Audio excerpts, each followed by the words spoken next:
Morning students, online class में आज आपका स्वागत है। कक्षा 8 विषय सामाजिक विज्ञान, उप विषय है हमारा आज भूमि, मृदा, जल एवं प्राकृतिक वनस्पति, अध्याय नंबर 2। इस अध्याय में हमने मृदा क्या है, ये कितने प्रकार की है, इसके बारे में हमने पढ़ा था कि वह धरातल की ऊपरी परत जिस पर फसलें उगाते हैं या महीन कण धरातल के, उसको हम मृदा कहते हैं। भारत में 6 प्रकार की मृदा पाई जाती है।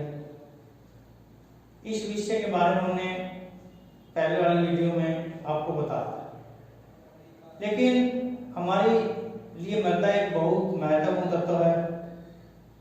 इसकी देखरेख करना हमारा कर्तव्य है। तो कुछ कारणों से मृदा की उपजाऊ शक्ति कमजोर होती जा रही है या इसकी परत बहकर चली जाती है, जिससे उपजाऊ शक्ति कम हो जाती है।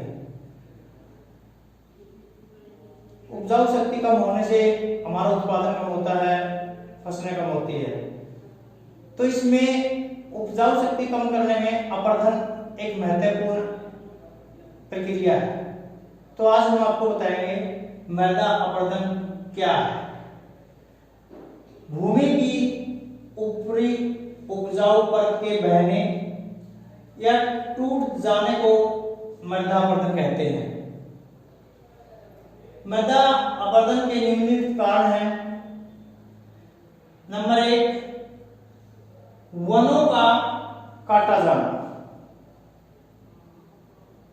मृदा अपर्धन से भूमि की उपजाऊ शक्ति कम होती है। ये क्यों हो रहा है? इसमें पहला कारण है हमारा वनों का काटा जाना। मानव ने अपनी आवश्यकताओं को पूरा करने के लिए दिन प्रतिदिन वनों को काटा जा रहा है। वनों की कटाई से भूमि के अपर्धन की क्रिया ज्यादा बढ़ जाती है। वनों का काटना भूमि अपर्धन को महत्व देता है। भूमि अपर्धन में एक महत्वपूर्ण सहायक क्रिया बन जाता है वनों को काटने से। तो इसलिए हमें वनों को नहीं काटना चाहिए, वनों की कटाई पर रोक लगानी चाहिए, तब ही हम हमारे अपर्धन को रोक सकते हैं। नंबर 2, पशुचारण। काफी समुदाय ऐसे हैं जिनका निर्वाह पशुओं से हो रहा है।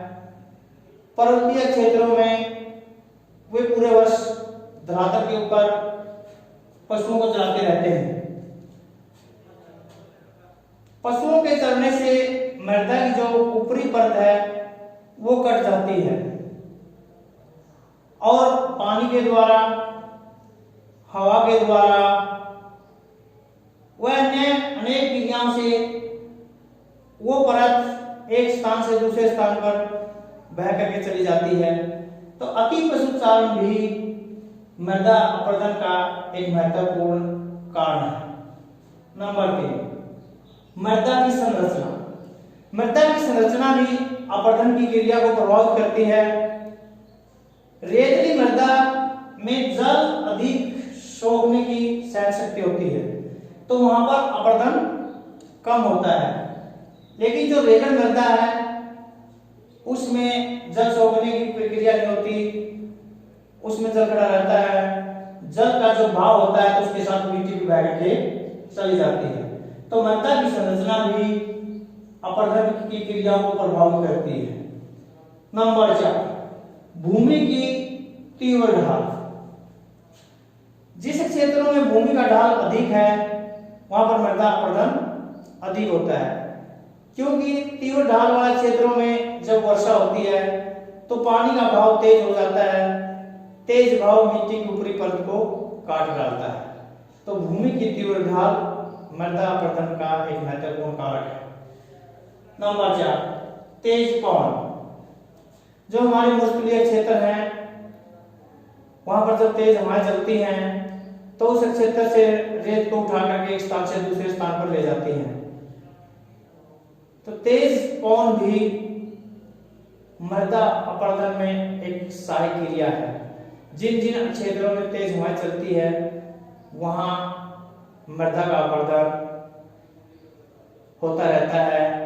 रेत के कण एक स्थान से उठा करके पवन दूसरे स्थान पर ले जाती है, तो ऐसे में पवन की क्रिया भी मृदा अपरदन को प्रभावित करती है।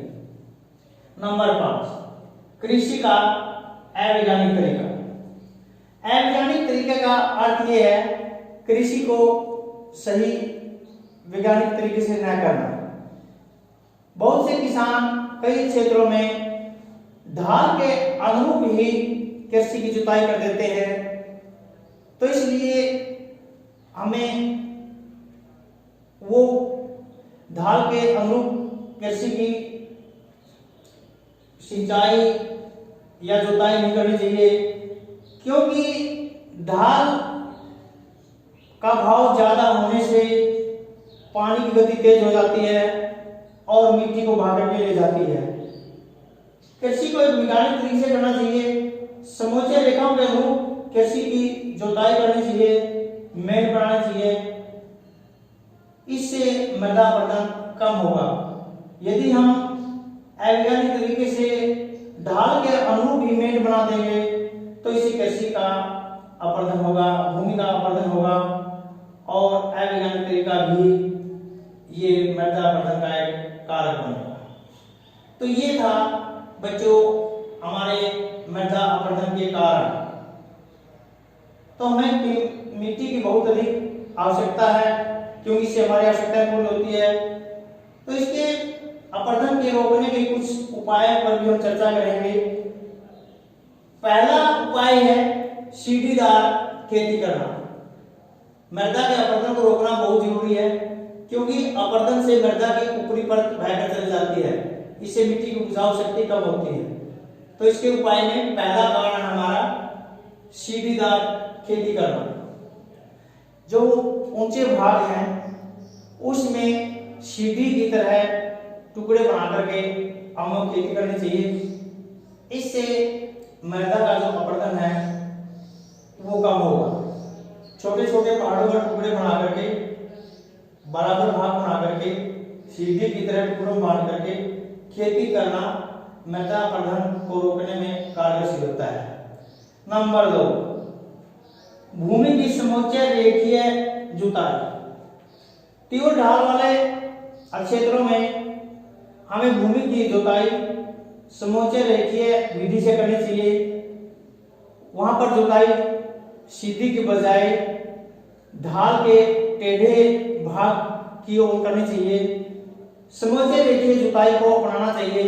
समोच्च रेखीय जुताई होने से भूमि का जो अपरदन है वो कम होगा, मिट्टी की जो परत है वो कम बहेगी। इसलिए हमें समोच्च रेखीय जुताई की ओर ध्यान देना चाहिए। नंबर 3, वृक्षारोपण। वृक्ष लगाकर भी हम, पेड़ पौधे लगाकर हम मृदा के अपरदन को रोक सकते हैं, क्योंकि पेड़ पौधे की जो जड़ें हैं वो मिट्टी को जकड़ देती हैं। जहां तीव्र ढाल वाला क्षेत्र होता है उन क्षेत्रों में यदि हम अधिक पेड़ पौधे लगा देंगे तो पेड़ पौधे मिट्टी को रोक लेते हैं, पेड़ पौधों की जो जड़ें हैं मिट्टी को बहने से रोक लेती हैं। इसलिए हमें वृक्षारोपण करके भी हम मिट्टी के अपरदन को रोक सकते हैं। अधिक से अधिक हमें वृक्षारोपण करना चाहिए। नंबर 4, रक्षक मेखला। ज्यादा ऊंचाई वाले क्षेत्रों में हम एक पौधों की एक पंक्ति में पौधे लगा करके भी हम, पंक्ति में पौधे लगाना रक्षक मेखला कहलाता है। यदि हम पंक्ति वाइज पौधे लगाएंगे तो पौधों की जड़ें मिट्टी को नहीं बहने देंगी।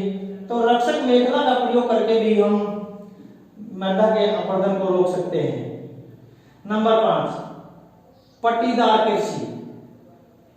हमें कृषि को छोटी छोटी टुकड़े बना करके, पट्टी बना करके, धरातल के अनुरूप उसको समतल बना करके कृषि करनी चाहिए। पट्टीदार कृषि का प्रयोग करने से भी हम मृदा के अपरदन को रोक सकते हैं। नंबर 6, अति पशु चारण पर रोक लगा करके। जैसे हमने पढ़ा था कि पशुओं के चरने से भी मृदा का अपरदन होता है, क्योंकि पशुओं के खुरों से मिट्टी की ऊपरी परत कट जाती है, तो कटने के कारण वो हवा के द्वारा या पानी के द्वारा बह करके चली जाती है। ऐसे में हमें पशुओं के चारण पर रोक लगानी चाहिए। कम से कम पशुओं को हमें खाली स्थानों पर चलाना चाहिए। इससे भी मृदा अपरदन को रोका जा सकता है। मृदा के अपरदन को रोकना हमारे लिए बहुत महत्वपूर्ण है, क्योंकि जो मिट्टी की ऊपरी परत होती है वो बहुत उपजाऊ होती है, और यदि वही परत बह करके चली जाती है तो उससे हमारी मृदा की उपजाऊ शक्ति कम होती है। तो बच्चों, आज हमने इस वीडियो में मृदा के अपरदनों के कारण व उसके रोकथाम के उपायों का वर्णन किया है। धन्यवाद।